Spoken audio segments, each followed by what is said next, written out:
उत्तर प्रदेश के मेरे सम्मानित मतदाता भाइयों और बहनों, आप सभी अवगत हैं कि प्रदेश में विधानसभा के चुनाव हो रहे हैं। हमने 5 साल प्रतिबद्धता के साथ भरपूर परिश्रम करके बीमारू राज्य की छवि से प्रदेश को आत्मनिर्भर प्रदेश बनाने का कार्य किया है। सपा बसपा की सरकारों के समय प्रदेश की स्थिति क्या थी, यह किसी से छिपा नहीं है। कोरोना महामारी के बावजूद प्रत्येक क्षेत्र में कार्य हुआ है।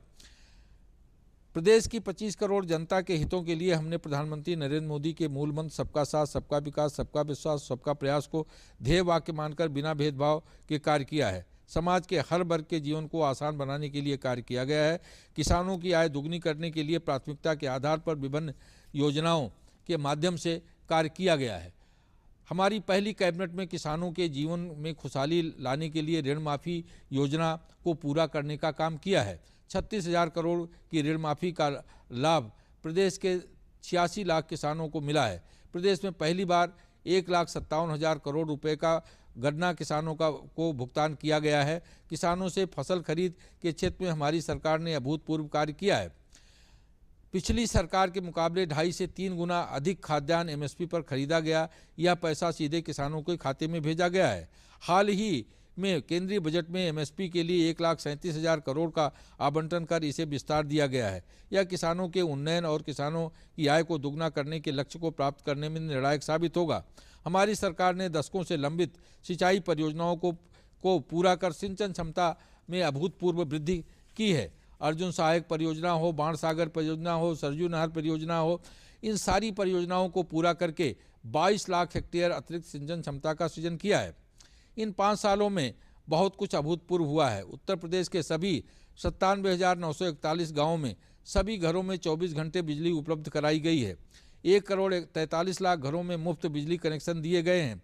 बिजली की 24 घंटे की उपलब्धता ने एक साथ व्यवसाय और जीवन को सुगम बनाने का कार्य किया है। हमने 2 करोड़ 61 लाख घरों में शौचालय बनवाए। स्वच्छता से भी अधिक यह मेरी माताओं और बहनों के सम्मान का प्रश्न था। 43 लाख परिवारों छप्पर और खपरेल की कच्ची छत से उबार कर पीढ़ियों में पहली बार पक्के मकान में आ गए हैं।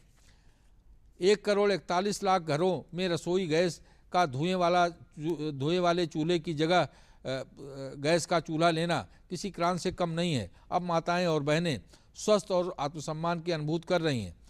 प्रदेश में कानून व्यवस्था बड़ी चुनौती थी। हमारी सरकार ने पहले दिन से ही अपराध और अपराधियों को लेकर जीरो टॉलरेंस की नीति रखी और अमल किया, जिसका परिणाम है कि आज प्रदेश में कानून का राज स्थापित है। अवैध रूप से कमाई गई माफियाओं की संपत्ति पर बुलडोजर भी चल रहे हैं और उनसे खाली कराई गई जमीनों पर अब गरीबों के लिए घर भी बनाए जा रहे हैं। मुजफ्फरनगर, मथुरा, मेरठ, बरेली, सहारनपुर में हुए दंगे को कौन भूल सकता है। अपराधियों के खौफ से सिर्फ कैराना और कांदला ही नहीं बल्कि पूरे पश्चिमी यूपी में कारोबारियों को पलायन करना पड़ता था। लेकिन आज स्थिति बिल्कुल भिन्न है। गले में तख्ती लटका कर खुद ही अपराधी थाने पहुंच रहे हैं। प्रदेश में अराजकता की छूट किसी को भी नहीं है। बेहतर कानून व्यवस्था के फलस्वरूप प्रदेश में व्यावसायिक वातावरण का निर्माण हुआ है। इसी का परिणाम है कि प्रदेश ईज ऑफ डूइंग बिजनेस में देश में 16वें स्थान से तीव्र उछाल के साथ दूसरे स्थान पर पहुंच गया। उद्यमियों और निवेशकों ने उत्तर प्रदेश की कानून और व्यवस्था में विश्वास जताया और प्रदेश निवेश और बिजनेस के लिए श्रेष्ठ गंतव्य बना। प्रदेश के हर मंडल मुख्यालय को हवाई सेवाओं से जोड़ने के लिए तीव्र गति से काम हो रहा है। अभी 8 एयरपोर्ट संचालित हैं, 13 अन्य पोर्ट और 7 हवाई पट्टी का विकास कार्य चल रहा है। इसी के साथ मेट्रो परियोजनाओं लखनऊ, कानपुर, आगरा, मेरठ, गोरखपुर और वाराणसी में मेट्रो परियोजनाओं के निर्माण में बहुत तेजी के साथ कार्य हो रहा है। सड़कें तरक्की का आईना होती हैं। उत्तर प्रदेश ने पिछले 5 वर्षों में हाईवे और एक्सप्रेसवे के क्षेत्र में अभूतपूर्व तरक्की हासिल की है। डबल इंजन की भाजपा सरकार ने सड़कों के कायाकल्प को लेकर व्यापक स्तर पर कार्य किया है।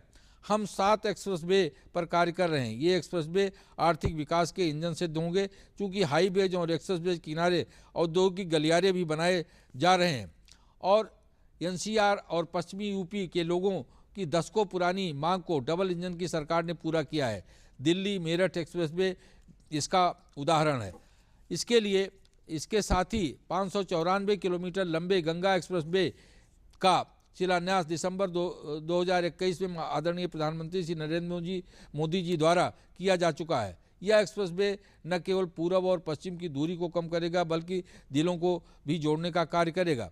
इसके अतिरिक्त Lucknow Kanpur expressway, Bundelkhand expressway, Gorakhpur link expressway, Ballia link expressway और दिल्ली देहरादून एक्सप्रेसवे का निर्माण कार्य किया जा रहा है। मातृशक्ति की सुरक्षा, सम्मान और स्वावलंबन किसी भी समाज का दर्पण होता है। नारी का सम्मान हमारी सनातन परंपरा रही है। स्मृतियों में कहा गया है, यत् नार्यस्तु पूजन्ते रमन्ते तत्र देवता। समन्वित प्रयासों से प्रदेश में 10 लाख स्वयं सहायता समूह से 1 करोड़ अधिक से अधिक महिलाओं को संबद्ध कर उनके आर्थिक उन्नयन का मार्ग प्रशस्त हुआ है। तो बैंकिंग करस्पॉन्डेंट सखी योजना के माध्यम से लगभग 58,758 महिलाओं को बैंकिंग व्यवस्था से जोड़कर प्रत्येक गांव तक बैंकिंग सेवा को पहुंचाने का कार्य भी फलीभूत हुआ है। आज भगवान श्री राम जन्मभूमि पर सभी के आस्था के केंद्र प्रभु श्री राम के भव्य दिव्य मंदिर निर्माण हेतु शिलान्यास से शताब्दियों की अभिलाषा पूरी हुई है। भगवान श्री कृष्ण की लीलाश्री ब्रजधाम माँ विंध्यवासिनी धाम के पुनरुद्धार का कार्य भी तेजी से आगे बढ़ रहा है। आदरणीय प्रधानमंत्री जी के मार्गदर्शन में श्री काशी विश्वनाथ कॉरिडोर का चिर प्रतीक्षित पुनरुद्धार का कार्य भी पूरा हुआ है। अयोध्या के दीपोत्सव, काशी के देव दीपावली और ब्रज के रंगोत्सव ने दुनिया भर में बसे भारतीयों और भारतवंशियों को अतीत के गौरव की अनुभूति कराई है। आपका वोट मेरी 5 वर्ष की तपस्या और आपका आशीर्वाद ही है, पर यह भी ध्यान रहे कि यह वोट आने वाले वर्षों में आपके भयमुक्त और विकसित जीवन की गारंटी भी बने। आप मतदाता बंधुओं से मेरी विनम्र अपील है कि आप विधानसभा चुनाव में कमल का बटन दबाइए और प्रदेश की बेहतरी के लिए एक बार फिर से उत्तर प्रदेश में भारतीय जनता पार्टी की सरकार बनाइए।